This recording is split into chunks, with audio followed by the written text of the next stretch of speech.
Magandang araw po sa inyo mga idol at sa mga giliw kong tagapakinig. Nagkita-kita po tayong muli. Ako po ang inyong Tito Blair. Sa araw po na ito, pakinggan po natin ang kwento ni Crisanto, isang bata na ipinanganak na bulag. At sa tulong ng isang diwata, ay mabibiyayaan siya ng isang kakayahan na makakita at mahulaan ang mangyayari sa hinaharap. Ngunit paano kung ang kakayahan niyang yun na manghula ang siya ring magiging mitya upang malagay sa panganib, hindi lamang ang buhay niya, kundi maging ang buhay ng mga tao sa paligid niya. Magtatagumpay nga kaya si Crisanto na protektahan ang buong baryo Palaypay mula sa pinuno ng mga aswang na si Lucero. Ngunit bago po ang lahat mga idol, huwag naman po nating kalimutan mag-subscribe at i-hit ang notification bell sa aking YouTube channel na The Voice Addict para sa mas marami pang makapigil hiningang kwentong aswang at katatakutan mula sa mundo ng kababalagan. Umpisahan na po natin ang kwento. Isinilang na bulag si Crisanto. Simula nang umalis nang walang paalam ang kanyang ina, ang kanyang ama na si Ramon na ang nagsilbi niyang mga mata. Si Ramon ang matyagang gumabay sa kanya at nagturo ng mga bagay na kailangan niyang matutunan at malaman. Sa loob ng 13 taon na nabubuhay si Crisanto, ay nagamay na niya ang maliit na lugar nila na kung tawagin ay Baryo Palaypay sa Samar. Isang umaga, maagang nagising si Crisanto sa maliit nilang kubo. Sa kabila ng kanyang pagiging bulag, ay kabisado niya ang bawat sulok ng kanilang tahanan. Mula sa kinalalagyan ng papag hanggang sa paminggalan. Naramdaman niya ang malamig na simoy ng hangin mula sa bintana habang hinahanap ang kanyang baston na gawa sa kawayan. Tay? Tay, nandito po ba kayo? Anak, nandito ako. Nagiigib lang ako sa poso. Bakit? Gusto ko po sanang tulungan kayo, Tay. Wag na, Crisanto. Diyan ka na lang muna sa loob at mamaya ay mag-aalmusal na tayo. Ngunit matigas ang loob ni Crisanto. Tumayo siya at tinungo ang pinto ng kubo gamit ang kanyang baston. Sa bawat hakbang, sigurado siya sa galaw ng kanyang paa. Tatay, alam ko naman po ang daan papunta sa poso. Kaya ko rin pong buhatin ng isang timbang may laman na tubig. Kayo po ang dapat magpahinga dahil pagod po kayo sa trabaho niyo kahapon. Anak, hindi ibig sabihin na kaya mo ay dapat mo nang gawin. Ako na ang bahala sa lahat. Sige na. Maayos naman ang tulog ko kagabi kaya nakapagpahinga na rin ako. Kung ayaw niyo po akong patulungin sa pag-iigib, sasama na lang po ako sa inyo, Tay. Gusto ko po maglakad-lakad muna. Ay, ang anak ko talaga. O sige na nga. Halika na. Napangiti si Crisanto habang naririnig ang boses ng kanyang ama. Pakiramdam niya, kahit bulag siya ay sapat na ang pagmamahal ni Ramon upang punan ang kakulangan sa kanyang katawan. Hinawakan ni Ramon ang balikat ni Crisanto at dahan-dahang inakay palabas ng bahay. Sa labas, naramdaman ni Crisanto ang init ng araw sa kanyang muka at narinig ang mga huni ng mga ibon. Ang ganda ng umaga ngayon, anak. Sayang at hindi mo nakikita. Hindi po sayang, Tatay. Ramdam ko naman po lahat. Ang init, ang hangin, at ang ingay ng mga ibon. Para na rin po ako nakakakita. Napakabuti mong bata, Crisanto.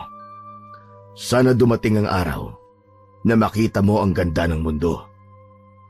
Kung darating man po yun, masaya po ako. Pero kung hindi, ayos lang din po sa akin. Basta nandiyan po kayo, Tay. Saka kung sakali man na makakakita ko, hindi ang ganda ng mundo ang nais kong unang makita, kundi ang mukha niyo po. Pinapaiyak mo naman ako niyan, Crisanto eh. Basta, huwag kang bibitaw sa akin ha. Malapit na tayo sa poso.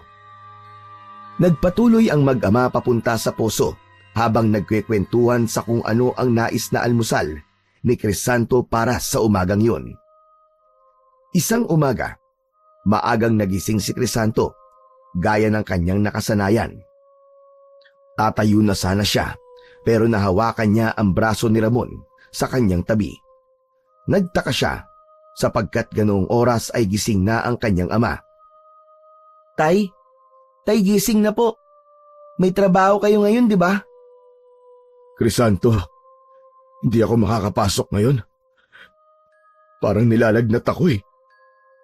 Hinipo ni Crisanto ang noo at leeg ng kanyang ama at napagtanto niyang mataas nga ang lagnat nito dahil sobrang init ng temperatura ng katawan nito. Hala, Tay. Ang init niyo po. Hindi po parang nilalagnat kayo. Talagang may lagnat po kayo at mataas po.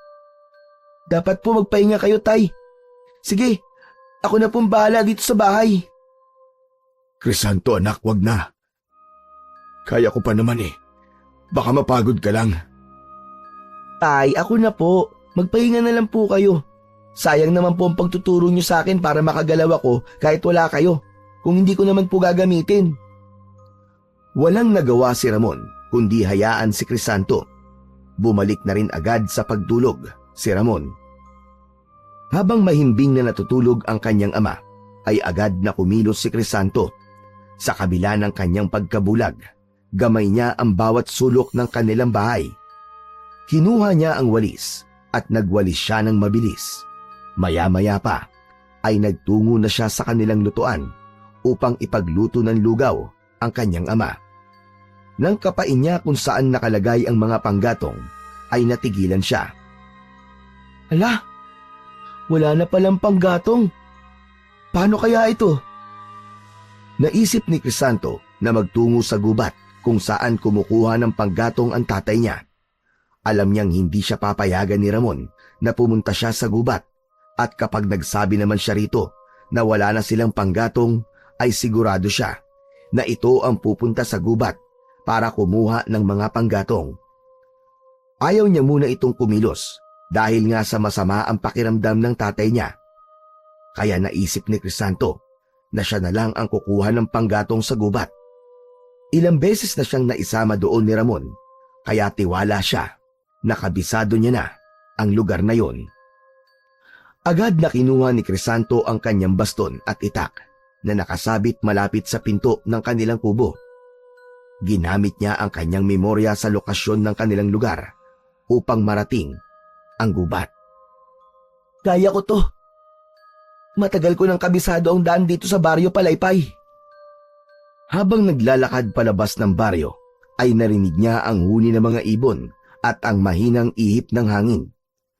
Kahit bulag, alam niyang patungo siya sa tamang direksyon. Medyo kinakabahan siya, pero mas matimbang ang kagustuhan niyang tulungan ang kanyang ama sa gitna ng karamdaman nito. Narating ni Crisanto ang gubat nang walang kahirap-hirap. Kahit hindi nakakakita, ay sigurado siya sa bawat takbang. Alam niyang nasa gubat na siya dahil sa mga tuyong dahon at mga sanga na kanyang natatapakan. Inilapag niya muna sa lupa ang kanyang baston at gamit ang itak ay nagsimula na siyang putulin ang maliliit na sangang nakuha niya sa lupa. Maingat ang bawat galaw niya dahil iniiwasan niyang masugatan ng itak. Habang patuloy sa pagputol ng mga sanga, naramdaman ni Crisanto ang kakaibang presensya sa paligid. Pakiramdam niya ay merong tao na malapit sa kanya.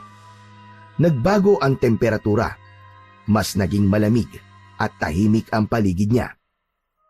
Sino yan? May tao ba dyan? Sino yan? Walang nakuwang sagot si Crisanto. Medyo kinabahan na siya, kaya nagdesisyon siyang umalis na.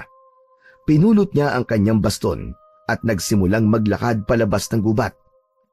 Ngunit sa kasamaang palad ay hindi niya naramdaman ang pamilyar na daan na kanyang dinaanan kanina. Tumigil siya sandali, nakinig sa paligid, ngunit wala pa rin siyang narinig, kundi ang sariling paghinga. Huminga ng malalim si Crisanto. Kinalma niya ang kanyang sarili at muling naglakad. Ngunit sa bawat paghakbang niya, tila lalo siyang naliligaw. Ang inasahan niyang mabatong daanan ay naging basa at maputik. Ang mga puno ay tila mas malalaki at mas malalapit sa isa't isa dahil ilang beses siyang bumangga sa mga puno. Nagpatuloy si Crisanto sa paglalakad at patuloy siyang umasa na mararamdaman niyang pamilyar na siya sa kanyang dinadaanan. Hindi na alam ni Crisanto kung gaano na siya katagal sa gubat na yon. Sa bawat segundo, lalo niyang nararamdaman ang bigat ng takot sa kanyang dibdib. Ang araw ay tila ganap ng lumubog at ang gabi ay nagsimulang yakapin ang paligid. Bakit ko pa kasi ginawa to eh? Bakit hindi na lang ako nagpaalam kay tatay eh? Eh di sana, alam niyang nandito ako sa gubat. Umupo si Crisanto sa lupa habang yakap ang sarili. Hindi niya na napigilan ang pag-iyak dahil sa kawalan ng pag-asa. Hindi niya maalis sa kanyang isip ang imahe ng kanyang tatay na labis na nag-aalala para sa kanya. Dahil hanggang sa mga oras na yon ay hindi pa siya nakakauwi at hindi nito alam kung nasan siya. Patawad po, tatay. Hindi ko po sinasadya. Sana po makita ko na ang daan pa uwi. Ang malamig na hangin ng gabi ay tila naging saksi sa pag-iyak ni Crisanto. Napagtanto niya ng sandaling yon na sa kabila ng tapang na meron siya, may mga bagay na hindi niya kayang harapin ng mag-isa. Habang nakaupo si Crisanto sa basa at malamig na lupa, ay pilit niyang pinatahan ang sarili habang yakap ang mga tuhod. Tahimik ang paligid, ngunit may kung anong bigat sa hangin na mas lalong nagpadagdag sa takot niya. Biglang nagkaroon ng kaluskos sa di kalayuan. Sa una, mahina lang yun na parang mga tuyong dahon na dinadaanan ng hangin. Ngunit unti-unti, ang kaluskos ay palapit ng palapit kay Crisanto. Naging mas malinaw sa kanya na yon ay mga yabag ng paa. Sino yan? Sino yan? Magsalita ka! Sino yan? Walang tugon na natanggap si Crisanto. Sa halip, narinig niya ang isang mahinang pag-angil na nagmula sa likuran niya. Naging mabilis ang tibok ng kanyang puso. Kinumbinsi niya ang sarili niya na hindi siya dapat matakot. Ngunit mas lumapit ang tunog. Ramdam na ni Crisanto ang malamig na pawis na tumutulo mula sa kanyang noo. Ang pag-angil ay naging mas malakas, mas mabagsik, at sa loob lamang ng ilang segundo ay naramdaman niya ang mainit na hininga ng nilalang sa kanyang muka. Mabilis na inabot ni Crisanto ang kanyang itak at buong lakas na sinaksak ang nilalang na alam niyang nasa kanyang harapan. Isang napakalakas na hiyaw ng nilalang ang umalingaw-ngaw sa paligid. Malakas na napasigaw si Crisanto. Mabilis siyang tumayo habang nanginginig ang buong katawan. Tumayo siya at nagsimulang tumakbo sa direksyong hindi niya alam. Ang ingay ng nagwawalang nilalang ay nanatili sa kanyang pandinig, ngunit hindi niya na inisip kung gaano yon kalapit. Nagpatuloy si Crisanto sa mabilis na pagtakbo. Ilang beses siyang nadapa sa mga ugat ng puno at nadulas sa putik, pero hindi siya napagod na muling tumayo. Hanggang sa natisod siya sa isang nakausling ugat at nagpagulong-gulong siya pababa sa mabatong bahagi ng gubat. Ang kanyang ulo ay humampas sa isang matigas na bato na naging dahilan upang mawala ang kanyang ulirat. Tahimik ang lahat, maliban sa banayad na ihip ng hangin sa paligid. Si Crisanto ay nanatiling nakahandusay sa lupa at walang malay. Marahang bumalik ang ulirat ni Crisanto. Una niyang naramdaman ang malambot na damuhan kung saan siya nakahiga. Ang banayad na ihip ng hangin ay tila nagpakalma sa kanya. Tahimik ang paligid at naramdaman niyang parang wala na ang bigat ng takot na bumalot sa kanya kanina. Nasaan ako? May tao ba dyan? May tao ba dyan? Sinubukan niyang umupo, Ngunit naramdaman niya ang bahagyang sakit sa kanyang ulo. Habang patuloy siyang nakikiramdam, narinig niya ang mga yapak na papalapit sa kanya. Matakot. Ako si Amihan. Tatagpuan kita sa gitna ng gubat.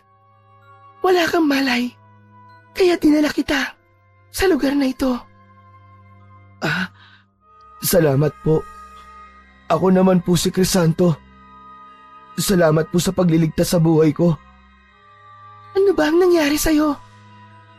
Sa totoo lang po, hindi po ako sigurado eh. Pero base po sa pakiramdam ko, ay may nilalang po na nagtangkang saktan ako. Natakot po ako kaya tumakbo po ako. Pero nadapa po ako at nadulas. Tapos yun po, nalaglag po ako dito sa bangin. Nawalan po ako ng malay. At mag-isa ka lang. Nasaan ang iyong mga kasama? Wala po. Wala po akong kasama. Nasa bahay po ang tatay ko. May sakit nga po siya ngayon eh. Kaya ako na po ang kumuha ng panggatong dito sa gubat. Saglit na natahimik si Amihan. Ramdam ni Crisanto na nakatitig ito sa kanya. Santo, bakit hindi ka tumingin sa akin habang nag-uusap tayo? Bahagyang yumuko si Crisanto. Pilit nang iningitian ang babae kahit hindi niya ito nakikita. Nako, pasensya na po. Hindi po kasi ako nakakakita eh. Simula po nang isilang ako, ay isa na po akong bulag. Ngayon ay naiintindihan ko na, Crisanto. May itatanong sana ako sa'yo. Ano po yun? Kung bibigyan ka ng pagkakataong humiling, ano ang iyong hihilingin? Gusto ko po sanang makakita. Hindi lang para makita ang mga bagay na buong buhay ay hindi ko pa nakikita. Kundi, ang gusto ko pong unang makita ay ang mukha ng tatay ko. At kung sakali pong matutupad yun, gusto ko rin pong makatulong sa mga tao sa lugar namin. Alam ko ang kabutihan ng iyong puso, Crisanto. Hindi lang pansarili ang iyong kahilingan, kundi nais mo rin maging kapaki-pakinabang sa ibang tao. Crisanto, tutuparin ko ang iyong kahilingan. Napakunot ang noo ni Crisanto at bahagya siyang natawa. Teka, ano po bang ibig niyong sabihin? Paano niyo po tutuparin? Baka nagbibiro lang po kayo ha? O baka doktor po kayo? Pero, ang sabi po kasi ng doktor na tumingin sa akin, wala na raw po akong pag-asa na makakita. Naramdaman ni Crisanto ang paglapit ni Amihan sa kanya. Maya-maya pa ay naramdaman niya ang pagdampi ng kamay nito sa kanyang mga mata. Teka ano pong ginagawa niyo? Manahimik ka muna, Crisanto. Hayaan mo kung tuparin ang iyong kahilingan. Biglang naramdaman ni Crisanto ang malamig na ihip ng hangin na tila nagmula sa mismong palad ni Amihan. Dama niya ang kakaibang enerhiyang pumapasok sa kanyang mga mata. Hindi yun masakit, ngunit parang may umagos na kakaibang liwanag sa loob niya. Ano po ito? Parang may liwanag po ako nakikita. Unti-unting nagsimulang magliwanag ang madilim na mundo ni Crisanto. Sa unang pagkakataon, nakakita siya ng bahagyang liwanag na kalaunan ay naging malinaw. Sa harap niya ay nakita niya si Amihan. Nanlaki ang mga mata ni Crisanto. Si Amihan ay napakaganda sa kanyang paningin. Ang kutis nito ay malasutla at ang buhok ay kulay puti na tila kumikislap. Meron itong makukulay na pakpak. Talaga bang may pakpak ang isang tao?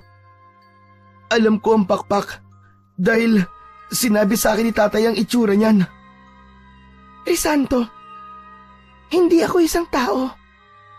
Ako ay isang diwata na nakatira sa kagubatan.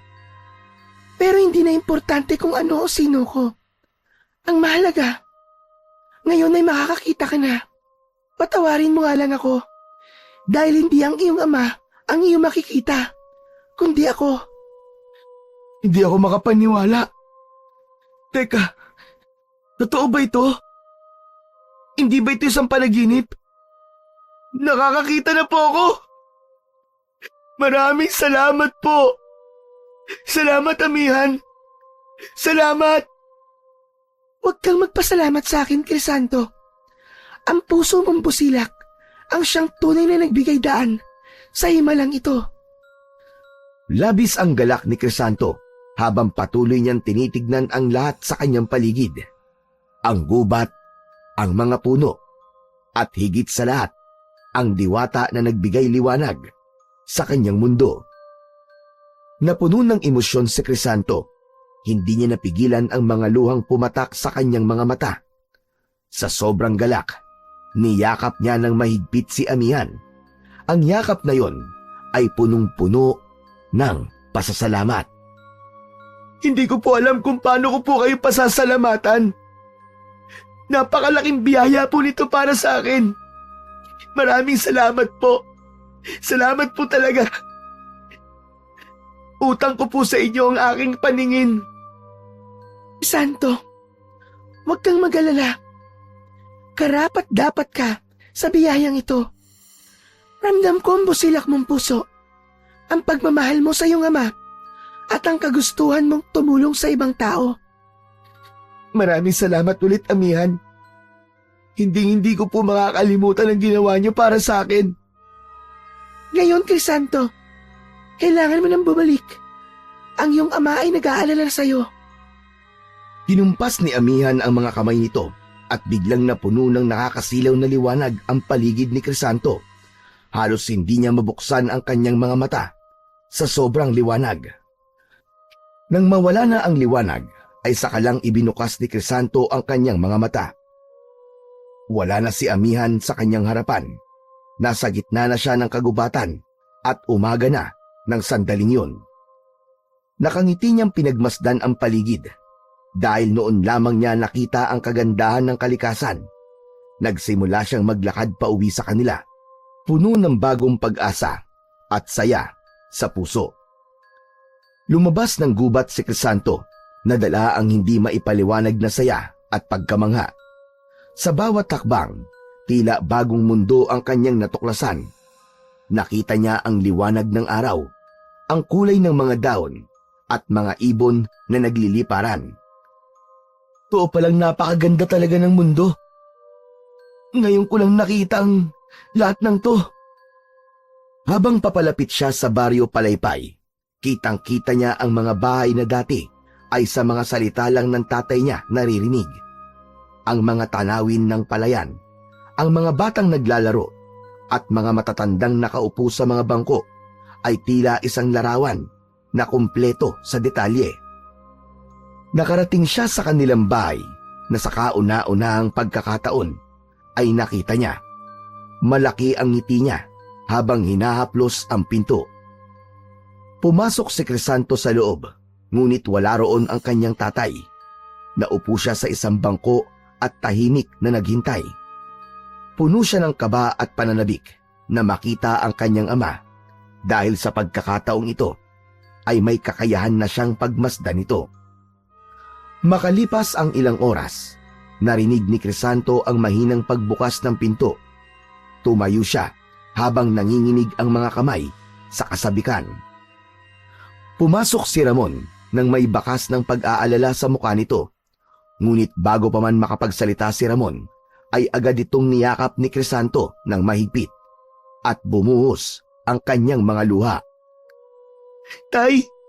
Tay! Nakakakita na po ako! Nakikita na po kita, Tay! Nagulat si Ramon at hindi makapaniwala sa sinabi ng kanyang anak. Pinagmasdan nito ng mabuti ang mga mata ni Crisanto. O ba't sinasabi mo, Crisanto? Nakakakita ka na? Tumango si Crisanto. Ang mga mata niya ay punong-puno ng luha ng kaligayahan. Opo, Tay. Nakikita na po kita. Salamat sa Diyos. Nakikita na po kita, Tay. Si Ramon naman ang napaiyak ng sandaling yon. Hinawakan nito ang mukha ni Crisanto at tiningnan yun ng maigi na para bang sinisigurado nito kung totoo ang mga sinabi sa kanya ni Crisanto. Sa unang pagkakataon, nakita ni Crisanto ang mukha ng kanyang ama, ang mukha ng taong buong buhay siyang minahal at nag-aruga sa kanya. Muling umupo ang mag-ama sa bangko habang patuloy na tumutulo ang luha ni Ramon. Ramdam ni Crisanto na hindi pa rin makapaniwala ang tatay niya sa nangyari. Pero anak, paano nangyari to? Paano nakakakita ka na ngayon? Akala ko ba wala ng pag-asa na magamot pa ang mga mata mo? Saan ka ba nanggaling? At isang araw ka nawala. Tay, pasensya na po kayo kung hindi po ako nagpaalam kahapon. Nang malaman ko po kasing mataas ang lagnat nyo, ay naisip kong ako na lamang po ang kukuha ng panggatong sa gubat. Sinabi ko naman sa'yo na huwag kang pupunta sa gubat, anak. Delikado ron, lalo na't bulag ka. Dati, pero anong nangyari sa gubat, anak? Bakit napakatagal mo? Halos mabaliw ako sa kakahanap sa'yo. Tay, naligaw po ako sa gubat. Hindi ko na po nahanap ang daan palabas po ng gubat eh. Kaya nagpalakad-lakad po ko. Pero parang paikot-ikot lang po ako doon. Inabot na po ako ron ng gabi, tay. Tapos, may narinig po akong kaluskos. May naramdaman po akong parang hayop na malaki. Tapos may mainit po na hininga sa mukha ko. Natakot po ako kaya sinaksa ko po agad siya ng itak. Tumakbo po ako ng tumakbo hanggang sa nadapa po ako at nawalan ng malay. Diyos ko, anak. Mabuti na lang at nakaligtas ka. Pero paano nangyari to? Paanong nawala ang pagkabulag mo? Tay, may nakilala po akong isang diwata. Ang pangalan niya po ay Amihan. Siya po ang nagligtas sa akin at nagbigay ng paningin sa aking mga mata. Natigilan si Ramon ng ilang segundo. Tila inaalam nito kung tama ba ang narinig nito mula sa kanyang anak. Diwata? Sigurado ka ba sa sinasabi mo, anak? Opo, tay. Si Amihan po ang tumulong sa akin. Sinabi ko po sa kanya na ang tanging hiling ko po ay ang makita kayo at makatulong sa mga tao. Siguro po, naramdaman niya na totoo ang hiling ko. Kaya binigyan niya po ako ng paningin. Saglit na natahimik si Ramon at inisip ang mga sinabi ni Crisanto. Anak, totoo man o hindi ang diwata na sinasabi mo, nagpapasalamat ako sa Diyos sa nangyaring to. Isang milagro na tanggap natin, anak. Hindi ko po sasayangin ang biyayang ibinigay sa akin, tay. Niyakap ni Ramon si Crisanto ng mahigpit. Salamat, anak. Salamat sa Diyos at kay Amihan. Nanatiling magkayakap ang mag-ama. Puno sila ng pasasalamat sa biyayang natanggap nila na kung tutuusin ay masasabi ngang isang himala. Sa kabila ng lahat ng hirap, nagkaroon sila ng bagong simula na may dalang pag-asa at pananampalataya sa mas magandang bukas. Maagang nagising si Crisanto kinabukasan. Sa unang pagkakataon, nasilayan niya ang liwanag ng araw na sumisilip sa mga bintana ng kanilang bahay.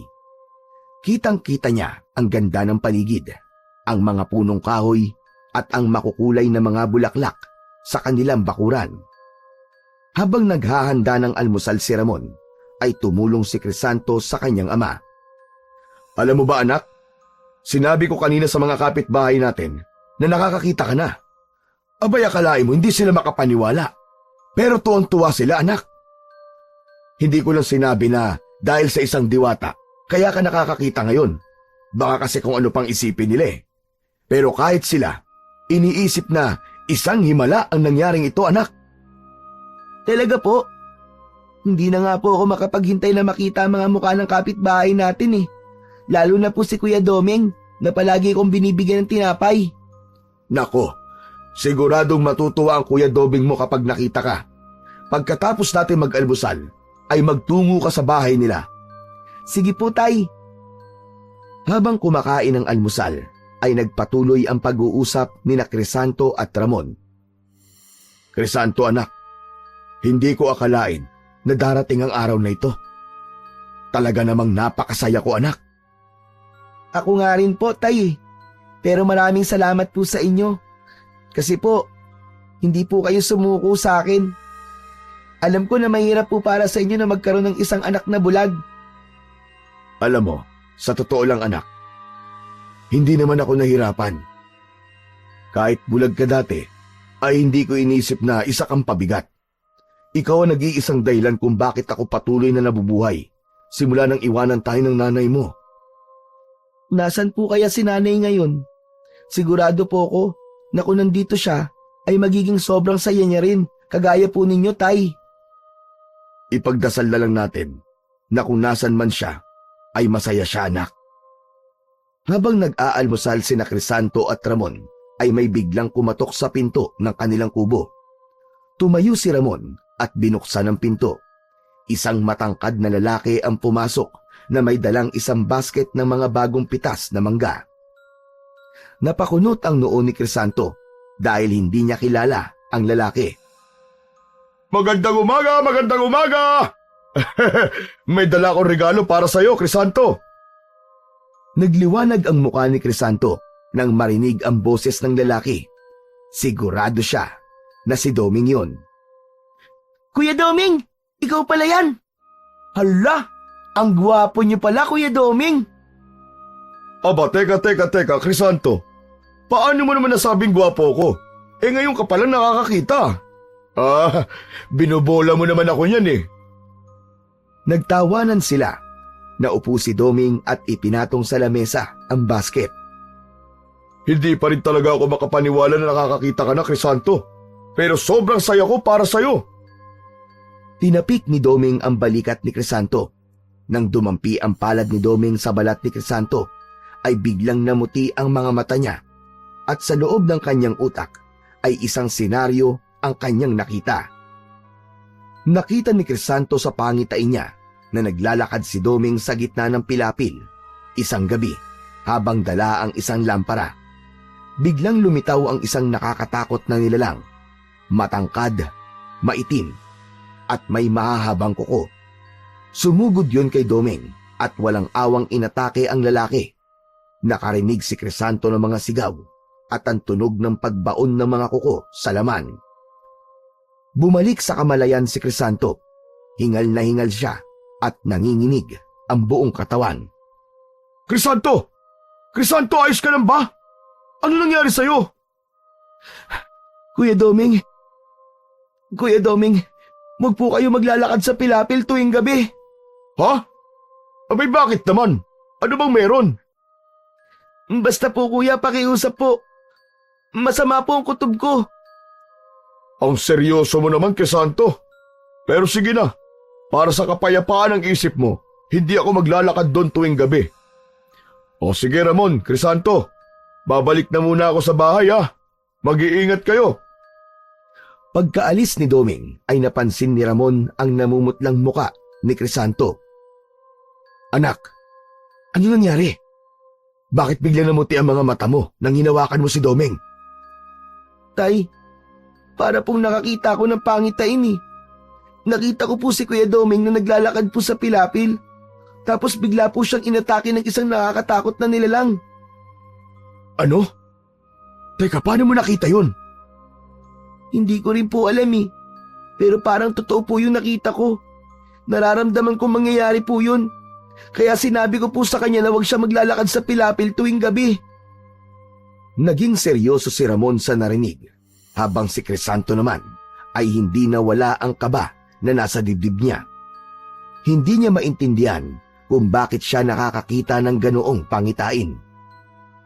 Nang sumunod na araw, habang nagkakape sina Crisanto at Ramon sa harap ng bahay, ay humahangos na dumating si Doming. Magandang umaga, Ramon, Crisanto. Aba, Doming, ang aga mo yata ngayon. Magkape ka muna. Salamat, pero hindi na. May kikwento lang ako sa inyo. Lumapit si Doming sa kanila at naupo sa isang bangkong kahoy. Crisanto, maraming salamat sa iyo. Kung hindi dahil sa babala mo kahapon, baka wala na ako ngayon. Ha? Ano pong ibig niyong sabihin, Kuya Doming? Alam mo kasi kagabi, galing ako sa kabilang bayan. Nang pauwi na ako, naalala kong sinabi mo sa akin na huwag dumaan sa Pilapil. Kaya kahit mas mahaba ang ruta, doon ako sa kalsada dumaan. Tapos kaninang madaling araw, may natagpo ang patay sa Pilapil. Diyos ko, hindi kayo maniniwala. Parang aswang ang pumatay. Wasak ang katawan at sugat-sugat ang biktima. Kung dumaan ako ron, siguradong ako nang napatay ng aswang. Aswang? Ano po yun, Kuya Doming? Crisanto, aswang ang tawag sa nilalang na kumakain ng tao. Tao sila sa umaga, pero nagiging halimaw sa gabi. Malakas, mabilis, at nakakatakot ang anyo nila. Diyos ko, mabuti na lang at nakinig ka kay Crisanto, Doming. Kundi, baka hindi mo na may kikwento yan sa amin ngayon. Oo nga, Ramon eh. Kaya naniniwala ako na may kakaibang kakayahan si Crisanto. Nakikita niya ang mangyayari sa hinaharap. Malaking tulong yan, hindi lang sa inyong mag-ama. Pero, paano mo ba nagagawa yun, Crisanto? Hindi ko rin po alam, Kuya Doming. Nagulat lang din po ako sa nakita ko nang hawakan niyo po ako. Crisanto, sa tingin ko, magagamit mo ang kakayahan na yan. Pwede kang tumulong sa mga tao. O baka nga, pwede kang kumita ng pera. Nagkatinginan sina Ramon at Crisanto.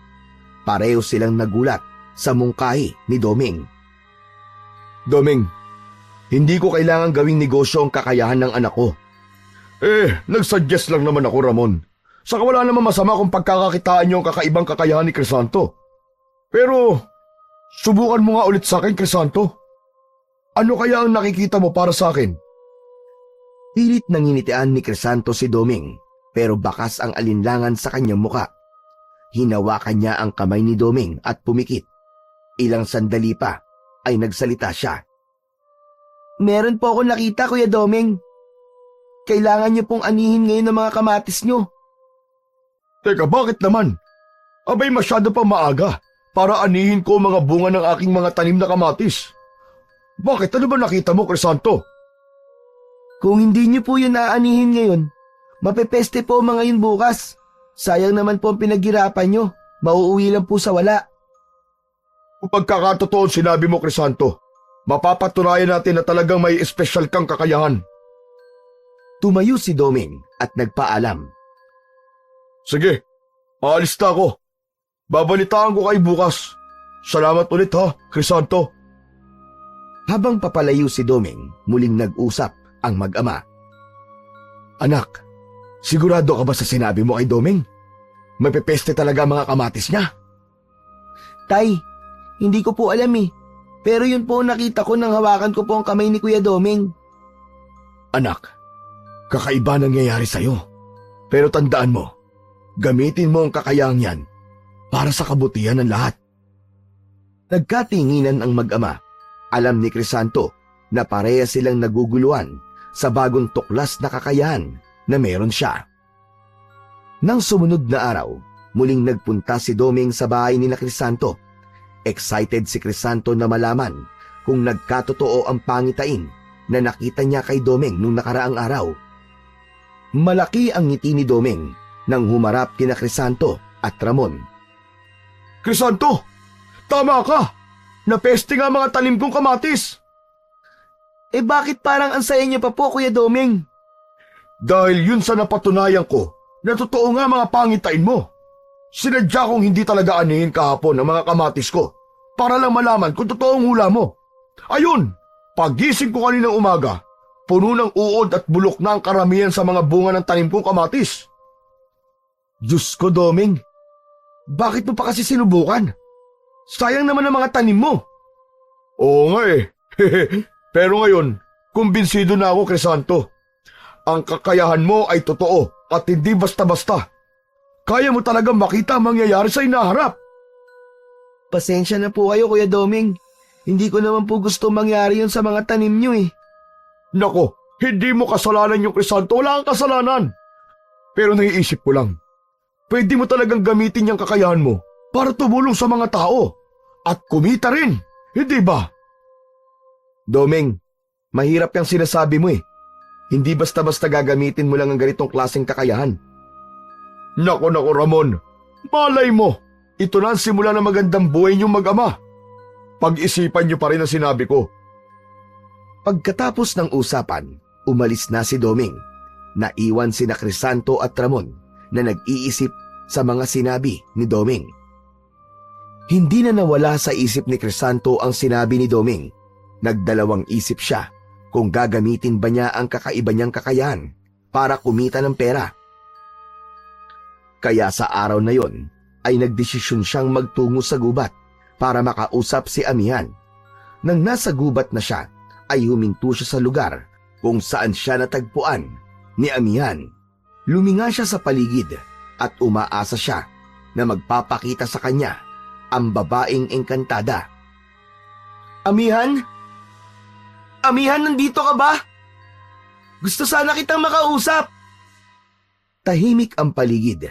Ilang sandali pa, may malamig na hangin na dumaan at mula sa likod ng isang puno ay lumabas si Amihan. Crisanto, bakit mo ako hinahanap? Amihan, maraming salamat po ulit sa binigay niyong paningin sa akin. Pero may gusto po sana akong itanong eh. Ano yun, Crisanto? Kasama po ba sa pagbibigay niyo sa akin ng paningin ay ang kakayahan na makita ang mangyayari sa hinaharap? Oo, Crisanto. Ang liwanag na ibinigay ko sa'yo ay hindi lamang para makita ang mundo, kundi para makita mo rin ang mga bagay na paparating pa lang. Napalunok si Crisanto. Bakas ang pagtataka at takot sa kanyang muka. May itatanong din po sana ako sa inyo. Pwede ko po bang gamitin ang kakayahan na to para kumita po ng pera? Oo naman. Pero ito ang tandaan mo, Crisanto. Ang kakayahan mong ito ay para lamang sa kabutihan. Hindi to gagana kung ang taong magpapahula sa'yo ay may masamang intensyon. Naiintindihan ko po.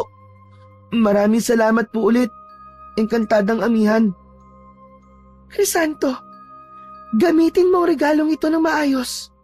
Tandaan mo, ang liwanag ay hindi para sa pansariling interes, kundi para magbigay ng liwanag sa ibang tao. Kasabi nun ni Amihan ay nagliwanag ito at naglaho. Naiwang mag-isa si Crisanto, ngunit puno ng pag-asa at determinasyon ang kanyang puso. Tahimik siyang nangako na gagamitin niya ang kakayahan na yon para sa kabutihan at makatulong sa ibang tao. Masaya at magaan ang loob ni Crisanto nang umuwi siya sa bahay nila mula sa gubat. Pagdating niya sa kanilang bahay, ay naabutan niya ang kanyang tatay na si Ramon na abala sa pagsisibak ng panggatong na kahoy. Lumapit siya sa kanyang ama at huminto ito sa kanyang ginagawa. Saan ka galing, Crisanto? Ang tagal mong nawala, anak ka. Sa gubat po ako nagpunta, tay. Kinausap ko po si Amihan. Yung po bang diwata po na tumulong sa akin para po makakita ko? Oh, anong pinag-usapan niyo, anak? Nakumpirma ko po, tay, na si Amihan po nagbigay sa akin ng kakayahan na makita ang mangyayari sa hinaharap. Eh bakit ka raw niya binigyan ng ganong klaseng kakayahan? Anong layunin niya? Sabi niya po sa akin, dahil nararamdaman daw po niya ang kabutihan ng puso ko at pwede ko raw pong gamitin ang kakayahan na to para makatulong daw po sa iba. Pumayag po siya na gamitin ko rin to para kumita po ng pera. Pero kailangan po, sa kabutihan lang po gagamitin. Crisanto, sigurado ka ba dyan, anak? Hindi birong bagay ang ganyan. Kapag ginamit mo ang kakayahan na yan para kumita ng pera, ay mag-iiba na ang takbo ng buhay mo. Tay, baka ito na po ang pagkakataon natin para umayos ang buhay. Pangako po, gagamitin ko ito ng maayos at para lang sa mabuting layunin. Tumango na lamang si Ramon kahit ramdam ni Crisanto na may pag-aalinlangan ang tatay niya sa nais niyang gawin, ay naramdaman pa rin niya ang pagsuporta nito sa kanya. Kinabukasan, sinimulan ni Crisanto ang kanyang panguhula. Dinalaw siya ng ilang tao sa baryo Palaypay upang magpahula. Ang unang nagpahula sa kanya ay isang magsasaka. Tinanong nito kay Crisanto kung makabubuti ba kung mag-aani agad ang mga ito. Nang hawakan ni Crisanto ang kamay ng magsasaka, ay sinabi niya na mas makakabuti kung mag-aani na ito sa susunod na araw dahil may paparating na malakas na ulan. Nagpasalamat ang magsasaka at nagbigay ng maliit na halaga bilang pasasalamat kay Crisanto. Sa sumunod na mga linggo ay dumami pa ang mga tao na nagpapahula kay Crisanto. Nagiging kilala na siya sa baryo bilang isang mahusay na manghuhula. Kahit maliit lamang ang nakukuha ni Crisanto sa bawat taong hinuhulaan niya, ay malaki na rin yun dahil sa dami ng magpapahula sa kanya. Crisanto anak, hindi ko akalain na ganito magiging buhay natin. Salamat po talaga kay Amihan, Tay. Pero hindi ko pa rin po magagawa ito kung hindi niyo po ako sinusuportahan. Hanggat nakikita kitang masaya sa ginagawa mo, ay susuportahan kita anak. Pero hindi ka ba napapagod? Halos araw-araw ay dinadagsakan ng mga tao. Napapagod naman po, Tay. Pero kaya ko pa naman po. Iniisip ko na lang po yung perang kikitain natin. Malaking tulong po kasi yun. Sana po makaipon na po tayo, no? Para mapaayos na po natin tong kubo. Dahil sa kita ni Crisanto, nakabili sila ng bagong damit, mga pagkain at mga gamit sa bahay. Hindi sila naging mayaman, ngunit unti-unti nilang naranasan ang ginhawa. Patuloy pa rin silang nag-ipon upang maipagawa at mapalaki nila kahit paano ang kanilang bahay. Isang hapon, kasalukuyang nagpapahinga si Crisanto sa ilalim ng punong mangga malapit sa kanilang bahay. Lumapit sa kanya si Ramon na may dalang merienda. Tapos na kasi ang panghuhula ni Crisanto para sa araw na yon. Maya-maya pa ay dumating ang isang hindi pamilyar na lalaki. Matangkad, kayumanggi ang kutis at may matalas na tingin. Nakasuot ito ng kupas na damit at may dalang isang maliit na bag. Ikaw ba si Crisanto? Ang batang manghuhula? Opo, ako nga po. Ano po may paglilingkod ko sa inyo? Gusto ko magpahula sa'yo. Pasensya na. Pero tapos na ang panghuhula ng anak ko sa araw na ito. Bumalik ka na lang bukas ng umaga. Nagmula pa ako sa malayong lugar. Sayang naman ang ipinunta ko dito kung hindi ako mahuhulaan ni Crisanto. Tay, ayos lang po. Huhulaan ko na lang po siya. Sigurado ka ba anak? Oras ito ng pahinga mo. Ayos lang po. Mabilis lang naman po ito. Inimbitahan ni Crisanto ang lalaki na maupo sa bangkong kahoy sa tabi ng puno. Tinanong niya ang lalaki kung ano ang pangalan nito at nalaman niyang Lucero ang pangalan ng lalaki. Hinawakan ni Crisanto ang kamay ni Lucero. Nang magdikit ang kanilang mga balat ay may naramdaman kagad si Crisanto na parang malamig na hangin na pumasok sa kanyang katawan. Ano pong gusto niyong ipahula o itanong sa akin, Kuya Lucero? Magtatagumpay ba ako sa plano kong gawin? Pumikit si Crisanto. Sa kanyang isipan ay nakita niya si Lucero sa isang madilim na lugar at nakatayo sa harap ng maraming tao na tila takot na takot. Ngunit ang buong paligid ay nagpapahiwatig ng tagumpay dahil sa malaking ngiti ni Lucero. Pagkatapos ng ilang sandali, ay muling ibinukas ni Crisanto ang kanyang mga mata. Opo, magtatagumpay po kayo sa plano niyo. Isang matamis na ngiti ang gumuhit sa labi ni Lucero. Salamat. Yan ang gusto kong marinig mula sa'yo. Marami akong naririnig tungkol sa'yo, Crisanto. Sabi nila, ay mahusay ka raw na manghuhula. Kaya naniniwala ako sa iyong sinabi. Tumayo si Lucero at inayos ang bag sa balikat. Naglabas ito ng pera at inabot kay Crisanto. Matapos yun, ay naglakad na si Lucero palayo. Nak, ano nakita mo dun sa lalaki? Hindi ko po alam eh. Basta nakita ko po na kung ano man po ang plano ni Kuya Lucero, ay magtatagumpay siya. Pero tay, alam niyo po, may kakaiba po akong naramdaman sa kanya. Parang mabigat po, tay. Parang may mali. Baka dapat hindi mo na lang siya inulaan, anak. Sana tama po ang ginawa ko, Tay. Sana nga, anak. Sana nga. Habang naglalakad papalayo si Lucero, ay lumingon ito saglit at ngumiti kay Crisanto. Ang ngiting yun ay nagbigay ng kakaibang kilabot kay Crisanto at hindi niya maintindihan kung bakit ganun ang kanyang naramdaman. Isang umaga, katatapos lang nila Crisanto at Ramon na mag-almusal, nakatayo si Crisanto sa tabi ng pinto at nakatanaw sa mga taong dumadaan sa harap ng kanilang bahay. Makalipas ang ilang sandali, ay lumapit si Ramon kay Crisanto at inakbayan siya nito.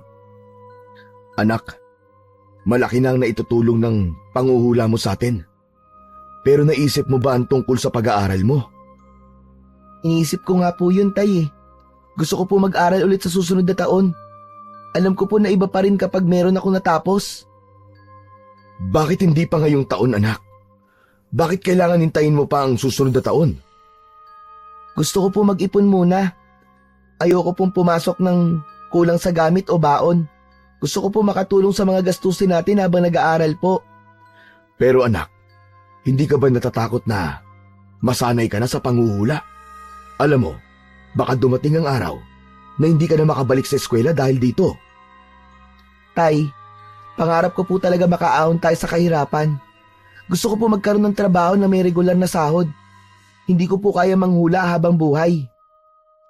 Yan ang gusto ko sa iyo, Crisanto. Hindi ka nawawalan ng pangarap.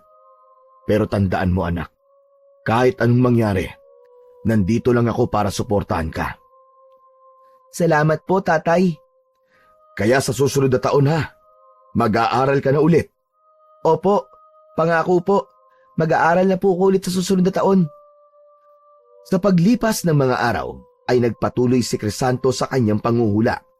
Ngunit sa kanyang isipan ay malinaw ang direksyon na nais niyang tahakin, ang pagbabalik sa pag-aaral upang tuparin ang pangarap niyang maginhawang buhay para sa kanila ng kanyang ama. Isang umaga, nagbabasa si Crisanto ng libro na binili niya sa bayan. Kapag walang nagpapahula sa kanya, ay pinipili niya ang magbasa bilang paghahanda sa pagbabalik niya sa paaralan sa susunod na taon. Siya lang ang mag-isa sa bahay dahil nasa trabaho ang kanyang tatay. Ramdam niya ang kapayapaan ng umaga, ngunit natigilan siya nang may narinig siyang malalakas na yabag mula sa labas. Bago pa man siya makalapit sa pinto upang alamin kung sino ang nasa labas, ay malakas nang bumukas ang pinto at nagulat siya nang walang paalam na pumasok si Lucero. Bakas sa mukha nito ang galit. Napansin din niya ang mga sariwang sugat nito sa iba't ibang parte ng katawan. Crisanto! Kuya Lucero, ano pong ginagawa niyo rito?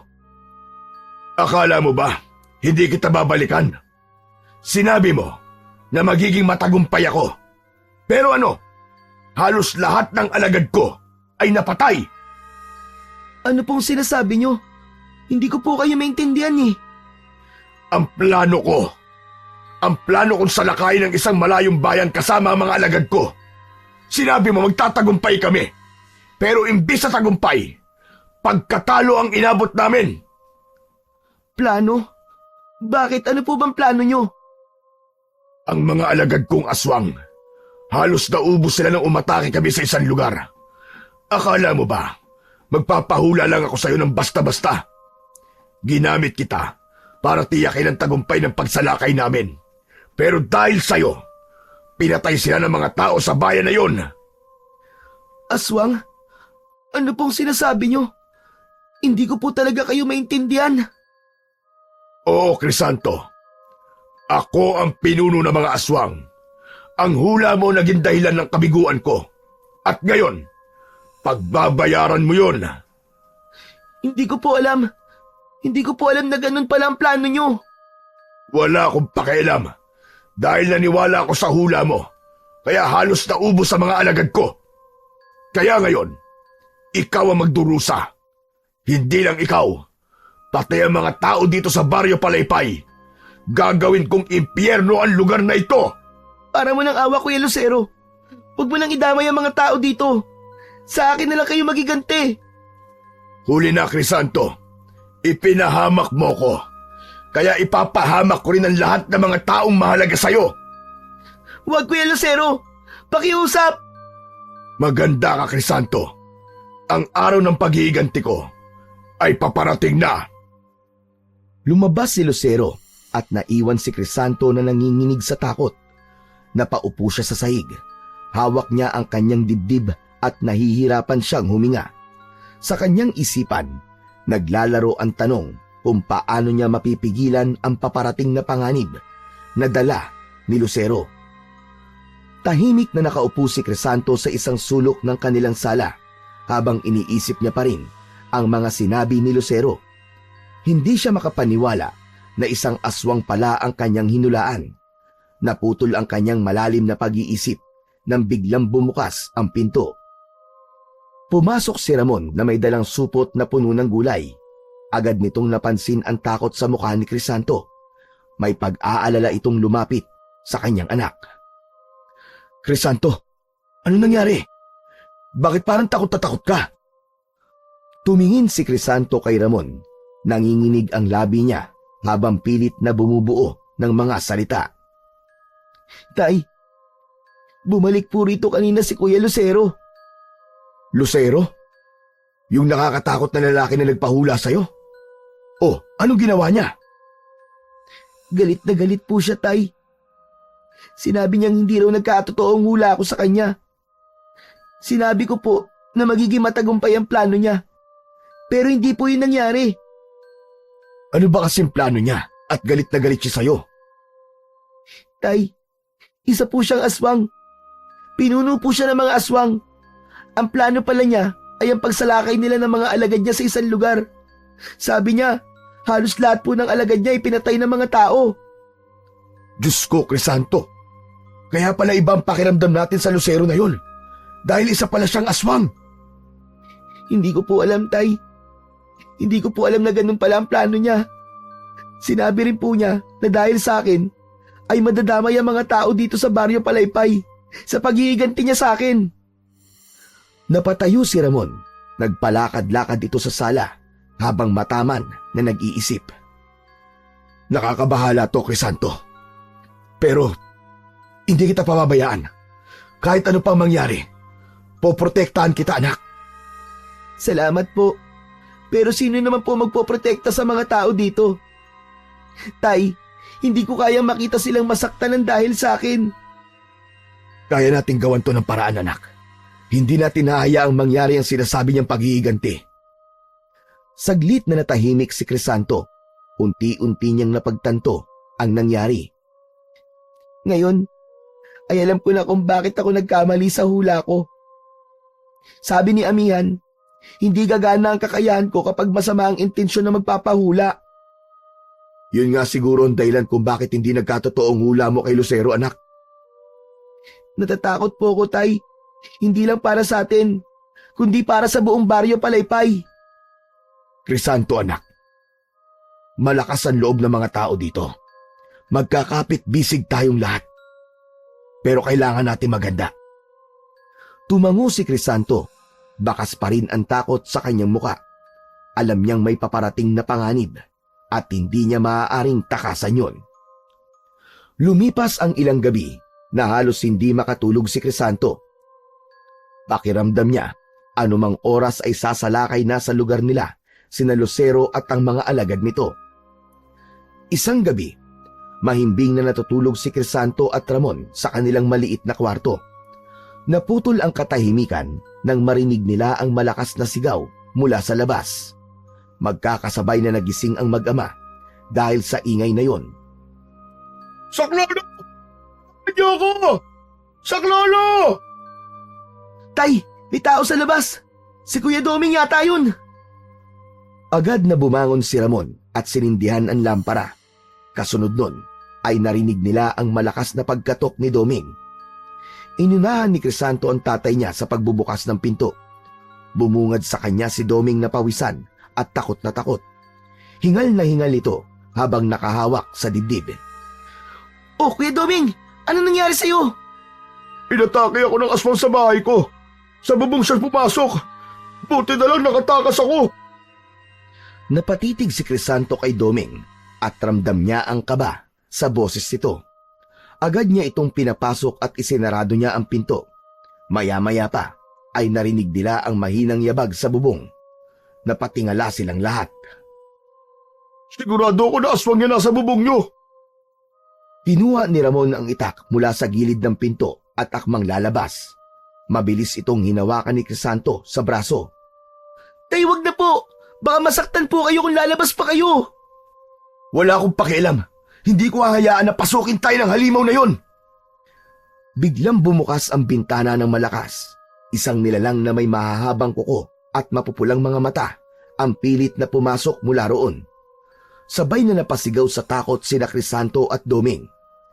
Mabilis na sinugod ni Ramon ang aswang na nasa bintana at tinaga nito yon sa balikat. Napasigaw ang aswang at mabilis na tumakas palayo. Nag-iwan pa yun ng dugo sa gilid ng bintana. Bumalik ka rito! Hayop ka! Papatayin talaga kita! Umupo si Doming sa papag. Nanginginig pa rin ang katawan. Dahan-dahan namang naupo si Crisanto sa tabi nito. Kuya Doming, may kailangan akong sabihin sa'yo. Ano yun, Crisanto? Ako po ang may kagagawan kung bakit may aswang na umaatake ngayon dito sa Baryo Palaypay. Teka, anong ibig mo sabihin? Sa pagkakataon na yon, ay nagdesisyon si Crisanto na sabihin kay Doming ang tungkol kay Lucero at ang dahilan kung bakit ito umaatake sa kanilang baryo.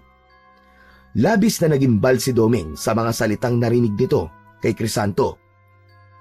Kaya pala nagsimula ng umatake ang aswang dito sa Baryo Palaypay. Anak ng tinapaw, dapat tayo mag-ingat. Pero paano tayo lalaban sa kanila? Hindi ko po alam, Kuya Doming. Pero hindi tayo dapat sumuko. Buong magdamag nagising silang tatlo. Nangangamba sila na baka bumalik ang aswang na kanina ay umatake sa kanila. Nakaupo lang sila sa saig. Hindi nila maitatanggi na lahat sila ay natatakot, pero sa kabila nun ay handa silang harapin ang kahit na anong panganib na darating. Simula nang mangyari ang pag-atake na yon ng aswang, ay mas lalong hindi na nakatulog sa gabi sina Crisanto at Ramon.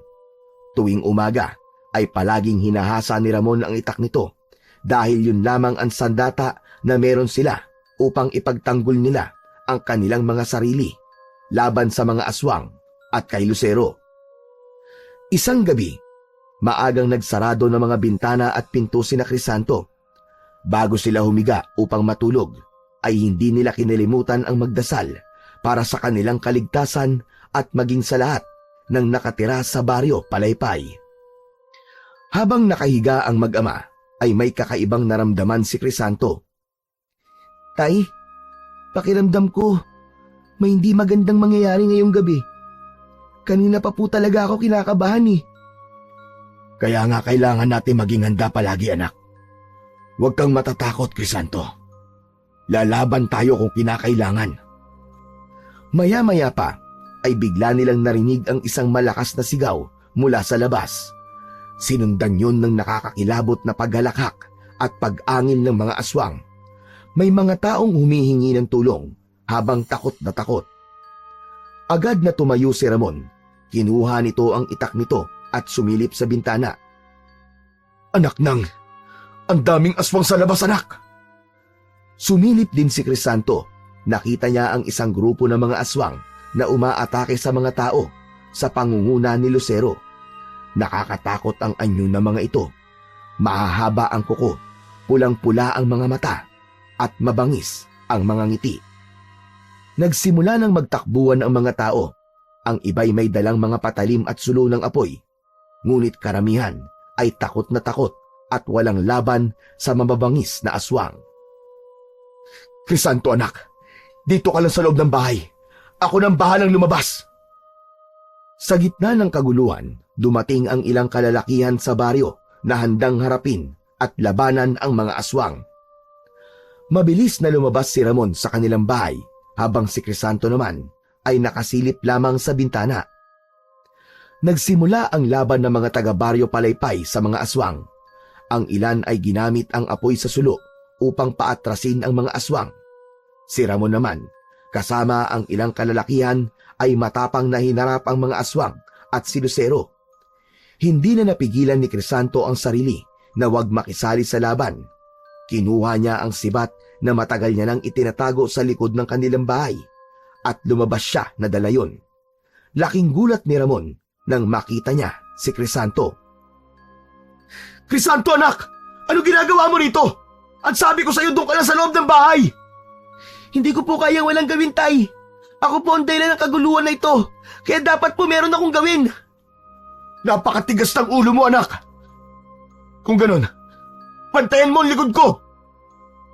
Opo, Tay. Sa kabila ng kanilang lakas ng loob, marami sa mga tao ang bumagsak sa kamay ng mga aswang. Ang ilan ay kinakaladkad palayo, habang ang iba naman ay walang awang pinaslang. Ang sigawan at iyakan ay naghalo sa dilim ng gabi.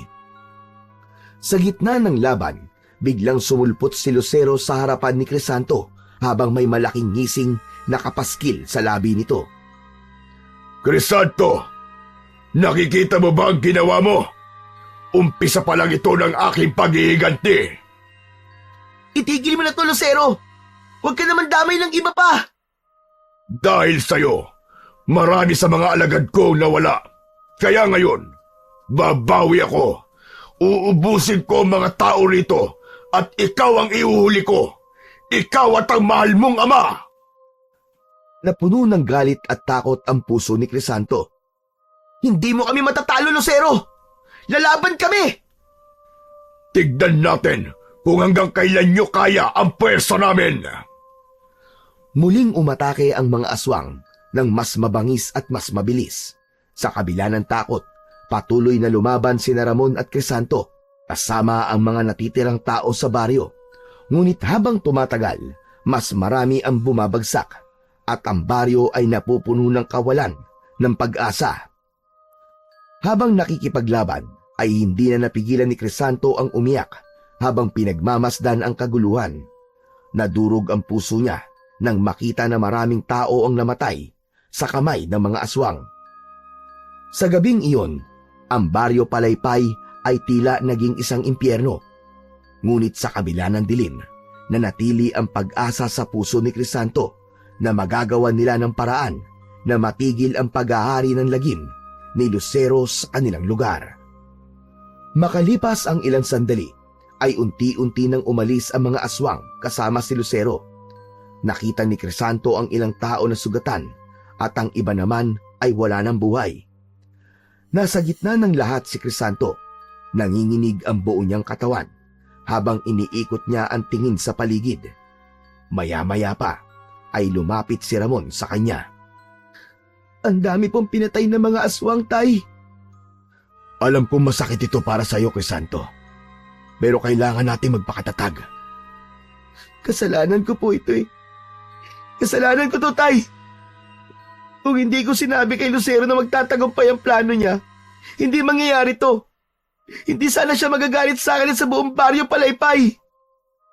Crisanto, anak, huwag mong sisihin ang sarili mo.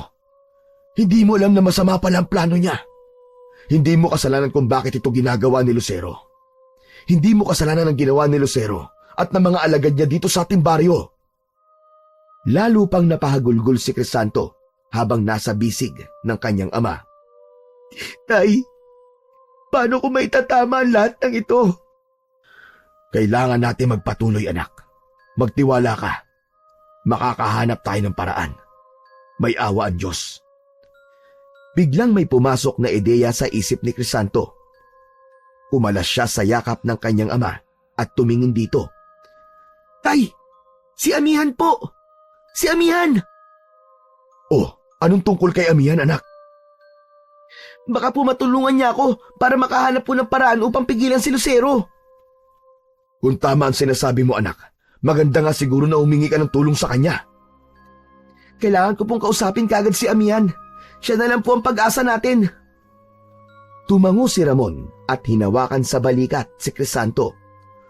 Kung ano man ang desisyon mo, Crisanto, susuportahan kita. Sa gabing iyon, inisip ni Crisanto na sana ay matulungan sila ni Amihan.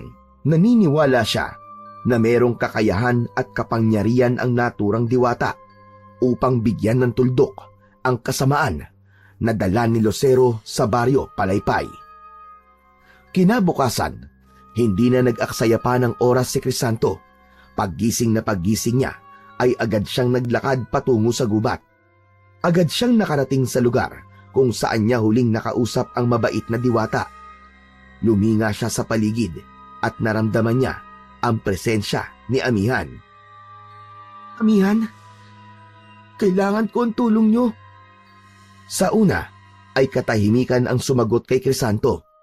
Maya-maya pa ay humangin ng malakas at nagtipon-tipon ang mga tuyong dahon sa harapan ni Crisanto at mula roon ay lumitaw si Amihan. Ang mukha ng diwata ay napuno ng lungkot nang makita ang bigat sa muka ni Crisanto. Crisanto, anong nangyari? Bakit tila ikaw ay balisa? Sinasalakay po ng mga aswang ang baryo Palaypay sa pangunguna ni Lucero. Maraming tao po ang namatay at ang sabi po ni Lucero ay hindi siya titigil hanggat hindi niya napapatay lahat ng tao sa lugar namin. Labis na masakit marinig ang sinapit ng inyong baryo. Ramdam ko na pinahihirapan ka ng iyong konsensya. Bakit, Crisanto? Kasi po, nagkamali ako. Nagkamali po ako sa hula ko kay Lucero. Ako po ang sinisisi niya kung bakit halos naubos ang lahat ng alagad niyang aswang.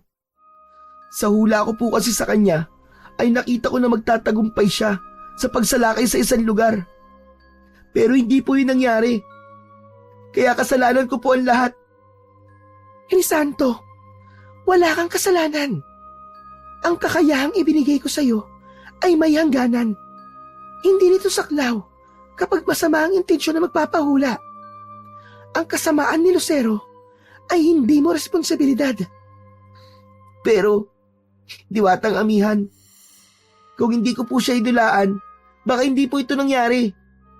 Kaya po ako nandito ay hihingi po ako ng tulong sa inyo. Hindi ko na po alam kung paano ko po poprotekta ng aming baryo laban po sa mga aswang. Sandaling tumahimik si Amihan at tila nag-isip. Pagkatapos ay inilihad nito ang isa nitong kamay at mula roon ay lumitaw ang isang maliit na bato na ang hugis ay parang luha. Kumikinang yon sa pamamagitan ng pagtama roon ng sikat ng araw. Ano po yan? Crisanto, isa itong makapangyarihang mutya na kami lang na mga diwata ang nagmamayari. Kapag nilunok mo ito, magkakaroon ka ng lakas at bilis na lampas sa kayang gawin ng karaniwang tao. Ang bawat sandata na hahawakan mo ay magiging makapangyarihan at walang aswang ang makakasugat sa'yo. Totoo po ba? Kung ganun, kaya ko na pong protekta ng baryo sa pamamagitan po ng mutya na yan? Oo, ngunit may kabayaran, Crisanto. Sa oras na mapatay mo si Lucero, ay muli kang mabubulag. Tigilan si Crisanto. Hindi agad siya nakapagsalita ng ilang segundo. Nang mapagtanto niya ang sinabi ni Amihan, ay muli siyang nagsalita. Tama po ba ang narinig ko? Mabubulag po ulit ako sa sandaling mapatay ko na si Lucero? Tama ang iyong narinig, Crisanto. Lahat ng ibinibigay naming mga diwata sa tao ay may kapalit. Kaya pag-isipan mo munang mabuti ang magiging desisyon mo. Mataman na nag-isip si Crisanto. Kalaunan ay tumango siya ng may kasamang determinasyon. Diwatang Amihan, tatanggapin ko po ang mutya. Wala na po akong pakialam kahit mabulag po ulit ako. Basta maligtas ko lang ang lahat ng tao mula kay Lucero. Kung ganon, kunin mo na ang mutya. Sa'yo na ito, Crisanto. Kinuha ni Crisanto ang mutya mula sa kamay ni Amihan. Ang liwanag nun ay mas lalong tumindi. Sandali niyang tinitigan ang mutya. Maraming salamat po ulit, Diwatang Amihan. Gagawin ko po ito para sa baryo Palaypay. Ipinagkakatiwala ko sa iyo ang kapangyarihan ng mutya. Tandaan mo, Crisanto, gamitin mo ito para sa kabutihan. Huwag kang mawawala ng pananampalataya sa iyong sarili at sa lumikha. Inilapit ni Crisanto ang mutya sa kanyang bibig at nilunok yun ng buo. Agad niyang naramdaman ang pagbabagong naganap sa kanyang katawan. Isang kakaibang lakas ang bumalot sa kanya, para yung apoy na nagbigay ng init sa kanya. Napaluhod siya, hindi dahil sa kahinaan, kundi dahil sa tindi ng lakas na naramdaman niya. Napakalakas nitong mutya! Nararamdaman ko na kagad ang lakas niya! Crisanto, ngayon ay handa ka na. Ipagdadasal ko ang iyong tagumpay. Naway magtagumpay ka sa laban at maibalik ang kapayapaan sa Baryo Palaypay. Tumayo si Crisanto at tumango ng may pasasalamat kay Amihan. Pinapangako ko, diwatang Amihan, hindi ko po sasayangin ang pagkakataong binigay niyo sa akin. Dala ang malaking pag-asa. Naglakad si Crisanto palabas ng gubat matapos magpaalam kay Amihan. Naramdaman niya ang basbas ni Amihan habang patuloy siyang naglalakad. Habang papalapit siya sa Baryo Palaypay, ay punong-puno siya ng pag-asa. Hindi lang para sa kanyang sarili, kundi para sa lahat ng mga tao sa lugar kung saan siya isinilang at nagkaisip. Pagdating ni Crisanto sa kanilang bahay, ay nadatnan niya si Ramon na naghahasa ng itak sa labas ng kanilang bahay. Huminto ito sa ginagawa nang makita siya. Saan ka ba galing, Crisanto? Kanina pa kita hinahanap. Galing po ako sa gubat, Tay. Kinausap ko po si Amihan.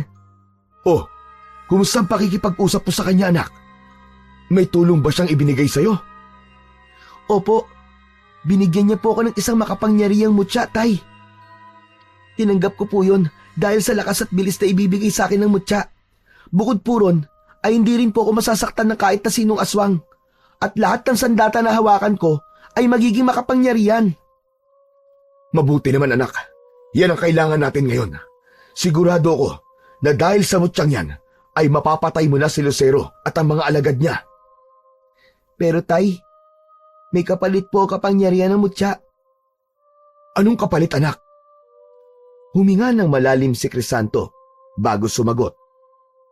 Ang sabi po kasi ni Diwatang Amihan, kapag napatay ko na po si Lucero, ay mawawala po ulit ang paningin ko. Mabubulag po ulit ako, Tay. Ano? Kung ganun, bakit mo pa tinanggap ang mutya? Hindi mo kailangan magsakripisyo ng ganito. Tay, sapat na po sa akin ang maikling panahong naranasan ko makakita. Kung ang kapalit naman ito ay ang kaligtasan ng mga tao sa Baryo Palaypay, handa po akong tanggapin yon.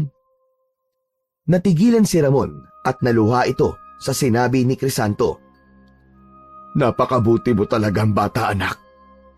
Napakasaya ko dahil napalaki kita ng maayos. Hanga ako sa tapang at kabutihan ng puso mo, Crisanto. Salamat po, Tay. Sana po magtagumpay tayo. Magtatagumpay tayo, anak. Manalig ka lang. Niyakap ni Ramon si Crisanto at sa yakap na yon ay naramdaman ni Crisanto ang lakas at pagmamahal ng kanyang ama. Sa kabila ng sakripisyong naghihintay sa kanya, naging mas matatag ang kanyang loob. Isang gabi, habang natutulog sina Crisanto at Ramon, ay biglang nagising si Crisanto nang marinig niya ang isang tinig mula sa labas ng kanilang kubo. Crisanto! Lumabas ka riyan! Ngayon na ang gabi ng ating paghaharap! Napabalikwas si Crisanto. Dumagundong ang kanyang puso sa kaba, ngunit dama niya ang tapang na dulot ng mutya. Bumangon siya mula sa banig at mabilis na kinuha ang itak na nakasandal sa dingding. Nagising na rin si Ramon at may pagtatakang tumingin sa kanya. Anong gagawin mo, anak? Nasa labas po si Lucero, Tay. Kailangan ko po siyang harapin. Crisanto, wag! Delikado! Tay, may mutya na po ako. Walang aswang ang makakasugat sa akin. Kailangan ko po siyang harapin ngayon dahil ito na ang pagkakataon ko para patayin siya. Kinakabahan ako, anak. Baka isa lang itong patibong. Tuso ang mga aswang. May patibong man po o wala, Hindi ko pwedeng hayaan si Lucero. Natakutin tayo palagi. Ilang segundo na hindi nakapagsalita si Ramon.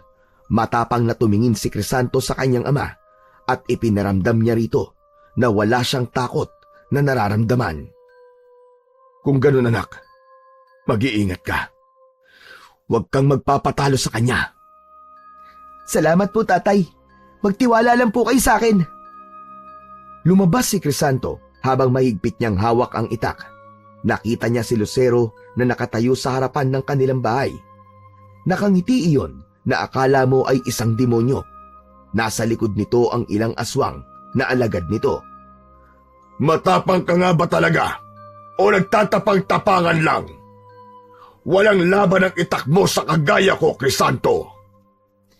Hindi ako natatakot sa iyo, Lucero. Sisiguraduhin kong mamamatay ka ngayong gabi. Pinapatawa mo ako. Kung ako sa'yo, ay tatawagin ko ang iyong ama para tulungan kang kalabanan ako. Hindi mo ako kaya ng ikaw lamang. Hindi ko kailangan ng kasama para tapusin ang kasamaan mo, Lucero. Sumugod si Lucero kay Crisanto ng mabilis. Tila isa itong halimaw na gutom dahil naglalaway pa ito. Ngunit mabilis din ang galaw ni Crisanto. Sa unang pag-atake ni Lucero ay umiwas si Crisanto. Umikot si Crisanto at binigwasan si Lucero gamit ang itak. Tumama ang itak sa braso ni Lucero. Nag-iwan yun ng malalim na sugat. Napaatras ang pinuno ng mga aswang at nagtaka sa lakas na nararamdaman nito kay Crisanto. Muling sumugod si Lucero ng mas mabagsik at mas mabilis. Ang mga kuko nito ay bumaon sa balikat ni Crisanto, ngunit wala yung epekto. Napatingin si Lucero sa mga kamay nito habang nagtataka kung bakit hindi nasaktan si Crisanto. Habang patuloy ang laban, ay lumabas mula sa mga bahay ang ilang kalalakihan habang may hawak na mga sibat, itak at kung ano-ano pang sandata. Nakipaglaban ang mga yon sa mga aswang na alagad ni Lucero. Maging si Ramon ay lumabas na rin na may dalang itak upang makipaglaban sa mga aswang. Dumating ang iba pang aswang mula sa dilim at sumugod sa mga tao. Nagkaroon ng malaki at madugong laban sa Baryo Palaypay. Ang lahat ay nagtulong-tulong upang labanan at puksain ang mga aswang. Samantala, si Crisanto at Lucero ay nagpatuloy sa kanilang inkwentro. Lumundag si Lucero at muli nitong sinubukang atakihin si Crisanto gamit ang matutulis nitong kuko. Ngunit mabilis na umiwas si Crisanto at nagtagumpay siyang saksakin ng itak ang tagiliran ni Lucero. Napasigaw si Lucero sa labis na sakit. Hindi mo ako matatalo, Crisanto. Ako ang hari ng mga aswang. Hindi natinag si Crisanto. Ginamit niya ang lahat ng lakas ng mutya. Hindi makapaniwala si Lucero sa bilis at husay ni Crisanto. Sa gitna ng laban, nasugatan si Lucero ng malalim sa hita. Napilitan itong umatras, ngunit hindi tumigil si Crisanto. Patuloy niyang inatake si Lucero gamit ang itak, hanggang sa tuluyang bumagsak si Lucero sa lupa. Tadtad ito ng sugat at halos maligo na sa sarili nitong dugo. Nilapitan ni Crisanto si Lucero habang hawak ang itak. Tinignan niya ito ng buong tapang. Sa kabila ng pag-aagaw buhay ni Lucero, ay nagawa pa nitong tumawa. Itinapat ni Crisanto ang itak sa leeg ni Lucero. Handa na siyang tapusin ang buhay ng pinuno ng mga aswang. Ngunit sa sandaling yon, ay biglang lumapit si Ramon kay Crisanto. Hinawakan nito ang kamay ni Crisanto na may hawak sa itak. Puno ng tapang at walang bahid ng pagdadalawang isip. Crisanto, sandali. Alam kong buo na ang loob mong patayin si Lucero. Pero alam mo rin kung ano ang kapalit nito. Hindi ko na po iniisip ang sarili ko. Naranasan ko na po makakita. At sapat na po yun para sa akin. Kung kailangan ko pong bumalik sa dilim para sa kaligtasan ng lahat ng tao, nakahanda po akong gawin yon, Tay. Napaluwa si Ramon. Unti-unti nitong binitiwan ang kamay ni Crisanto. Tumango ito bilang hudyat kay Crisanto na tapusin na si Lucero. Malakas na inundayan ng saksak ni Crisanto sa leeg si Lucero. na tuluyang tumapos sa buhay nito. Sinamantala ni Crisanto ang pagkakataon na meron pa siyang paningin upang patayin ang natitirang mga aswang. Alam niya na anumang sandali ay mabubulag na siya ulit. Gamit ang kanyang itak at ang lakas mula sa mutya, ay hinarap ni Crisanto ang iba pang mga aswang. Matapos ang ilang oras na matinding labanan, naubos din ang lahat ng alagad ni Lucero. Ang mga tao ng Baryo Palaypay ay nagtipon at nagsaya dahil sa kanilang tagumpay. Labis na nagpasalamat ang lahat kay Crisanto dahil sa tapang na ipinakita nito. Habang pinagmamasdan ang mga tao, napuno ng luha ang mga mata ni Crisanto. Sinulit na niya ang sandali na nakakakita pa siya upang isa-isang tingnan ang muka ng mga yon. Sa huli ay ang muka ng kanyang ama ang tiningnan niya. Sinugod niya ito ng isang mahigpit na yakap habang walang tigil ang pag-agos ng kanyang luha mula sa kanyang mga mata. Kinabukasan ng umaga, pagkagising ni Crisanto ay inasahan niya na kadiliman ang muling sasalubong sa kanya. Pero laking pagtataka niya dahil hindi pa rin nawala ang kanyang paningin. Nakita niya ang liwanag ng araw na tumatagos sa bintana at ang kabuuan ng kanilang bahay. Mabilis na lumabas ng bahay si Crisanto at nakita niya ang tatay niya na nagsisibak ng kahoy. Tatay! Tay! Nakakakita pa rin po ako! Ano?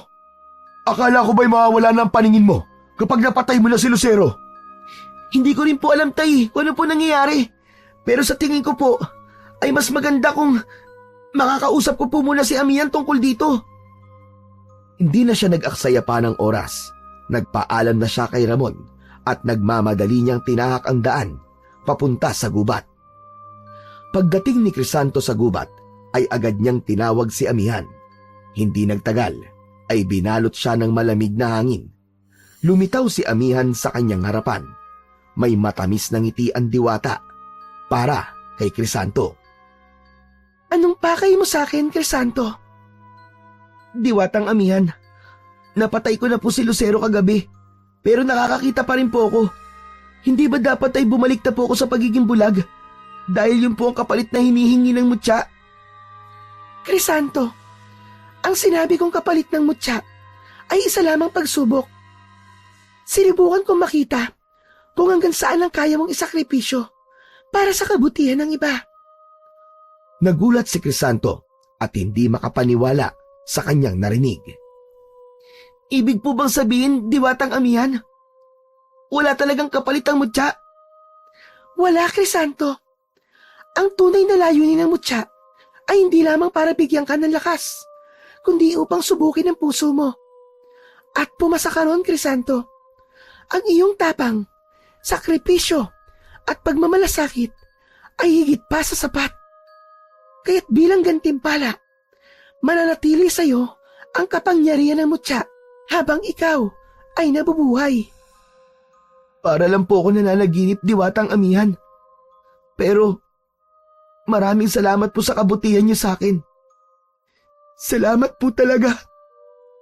Hindi niyo po alam kung gaano ako kasaya. Hindi na po ako babalik sa pagiging bulag. Huwag mo akong pasalamatan, Crisanto. Ang biyayang ito ay bunga ng iyong kabutihan. Pero tandaan mo, gamitin mo lamang ang kapangyarihang ito para sa kabutihan. Marami pang pagsubok ang darating, pero naniniwala ko na kakayanin mo ang lahat ng iyon. Nangangako po ako na gagamitin ko po ang mutya para tumulong at protektahan ng mga nangangailangan. Umiti si Amihan at unti-unti itong naglaho. Tumayo si Crisanto na buo ang loob na harapin ang bagong yugto ng kanyang buhay. Simula noon, si Crisanto ay naging bantay at tagapagligtas ng Baryo Palaypay. Lahat ng tao ay bayani ang tingin sa kanya. Subalit sa kabila ng lahat, nanatili siyang mapagkumbaba. Alam ni Crisanto na hindi pa natatapos ang pakikipaglaban niya sa kadiliman at masasama. Ngunit handa siyang harapin ang lahat para sa kapayapaan ng Baryo Palaypay.